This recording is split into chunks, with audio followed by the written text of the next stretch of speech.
Welcome to our channel Bangla. আজকের বিষয় হলো প্রবন্ধ রচনা স্বামী বিবেকানন্দ। দেখো, প্রথমে ভূমিকা। বাঙালির কাছে স্বামী বিবেকানন্দ একজন উজ্জ্বল নক্ষত্র। ভারতের মহান পুরুষদের মধ্যে তিনি অন্যতম। যখন ভারত ইংরেজদের দাসত্বে ছিল, সেই সময় আমাদের ভারত মা একজন মানুষকে জন্ম দিয়েছিলেন, যিনি শুধু আমাদের ভারতের নয়, প্রত্যেক মানবতার গৌরব। তিনি হলেন বীর সন্ন্যাসী স্বামী বিবেকানন্দ। এরপরের পয়েন্ট দেখো, জন্ম ও পরিচয়। স্বামী বিবেকানন্দ জন্মগ্রহণ করেছিলেন 1863 সালে 12ই জানুয়ারি। তার আসল নাম ছিল নরেন্দ্রনাথ দত্ত। ছেলেবেলায় সবাই তাকে বিলে বলে জানত। শৈশব থেকে তিনি খুব চঞ্চল এবং মেধাবী প্রকৃতির বালক ছিলেন। ছেলেবেলা থেকেই তিনি অত্যন্ত সাহসী ছিলেন। অনেকে তাকে নরেন বলেও ডাকতেন। তিনি উত্তর কলকাতায় একটি কায়স্থ পরিবারে জন্মগ্রহণ করেছিলেন। তার বাবার নাম ছিল বিশ্বনাথ দত্ত এবং মায়ের নাম ছিল ভুবনেশ্বরী দেবী। বিশ্বনাথ দত্ত পেশায় একজন উকিল ছিলেন। এর পরের পয়েন্ট, শিক্ষা জীবন। নরেন তার মায়ের কাছ থেকে প্রথম ইংরেজি এবং বর্ণমালা শিখেছিলেন। কলকাতার মেট্রোপলিটন ইনস্টিটিউশনে তার স্কুল জীবনে শিক্ষা সম্পূর্ণ হয়। পড়াশোনার প্রতি তার চিরকাল গভীর আগ্রহ ছিল এবং বলাই বাহুল্য তিনি একজন অত্যন্ত মেধাবী ছাত্র ছিলেন। স্বামী বিবেকানন্দ 1879 সালে ম্যাট্রিক পাশ করেন।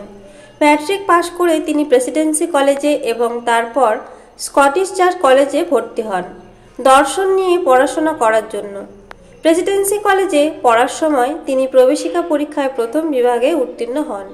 গীতা, বেদ, উপনিষদে তার প্রচুর আগ্রহ ছিল। ঈশ্বর সম্পর্কে জ্ঞান লাভ করার জন্য তিনি দক্ষিণেশ্বরের রামকৃষ্ণ পরমহংসদেবের কাছে দীক্ষা নেন। স্বামী বিবেকানন্দ বিএ পাশ করার পর ভারতীয় সংস্কৃতি বিষয়ে গভীরভাবে অধ্যয়ন শুরু করেন। প্রচুর গবেষণা করে তিনি নিজের মনের সত্য জানার জন্য ব্যাকুল হয়ে পড়েন। এরপর দেখো, অবদান। মানুষের মধ্যে ঈশ্বর রয়েছে, এই বিশ্বাস তিনি নিজের মনে গেঁথে নেন।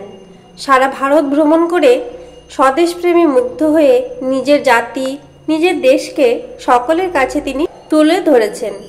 ভারতের বিভিন্ন জাতি, বিভিন্ন ধর্ম, বিভিন্ন ভাষা এবং বিভিন্ন মানুষের সঙ্গে মিশে তিনি নিজের এক নতুন রূপ গঠন করেন এবং নিজেকে তৈরি করেন মানুষের সেবার উদ্দেশ্যে। শহরে শহরে ঘুরে মানুষের সাথে তিনি দেশের প্রেম, সংস্কৃতি এবং ধর্ম ইত্যাদি নিয়ে আলোচনা করতে থাকেন। 1897 সালের 1 মে কলকাতায় প্রতিষ্ঠা করেন রামকৃষ্ণ মঠ। তার মূল আদর্শই ছিল সাধারণ মানুষের সেবা করা। তারপর স্বামী বিবেকানন্দ বেলুড়ে তৈরি করেন বেলুড় মঠ, যা আজও বিখ্যাত। সকল ভারতবাসীর দুঃখ দুর্দশা উপলব্ধি করেন তিনি। সাধারণ ভারতবাসীর অশিক্ষা, দারিদ্রতা তার কাছে বেদনাদায়ক হয়ে ওঠে। তিনি আমেরিকার শিকাগো শহরে অনুষ্ঠিত বিশ্ব ধর্ম সম্মেলনে যোগদান করেন এবং হিন্দু ধর্মের শ্রেষ্ঠত্ব প্রমাণ করেন। এরপর সবশেষে দেখো, উপসংহার। 1902 সালে 4 জুলাই স্বামী বিবেকানন্দ দেহত্যাগ করেন। ইতিহাসের পাতায় বাঙালিদের রত্ন তিনি। তার বাণী আজও মানুষের অন্তরে প্রেরণা জাগায়। আমাদের যুব সমাজ ওনার বাণী স্মরণ করে যাবে চিরকাল। তাহলে দেখো, এখানেই স্বামী বিবেকানন্দের জীবনী বা রচনা, যেটা তোমরা লিখবে। ভিডিও ভালো লাগলে অবশ্যই লাইক করো, কমেন্ট করো এবং শেয়ার করো। আর আমার সঙ্গে যুক্ত থাকার জন্য চ্যানেলটিকে অবশ্যই সাবস্ক্রাইব করো। আজ এখানেই, ভালো থেকো সবাই। দেখা হবে পরের ভিডিওতে। ধন্যবাদ এতক্ষণ আমার সঙ্গে থাকার জন্য।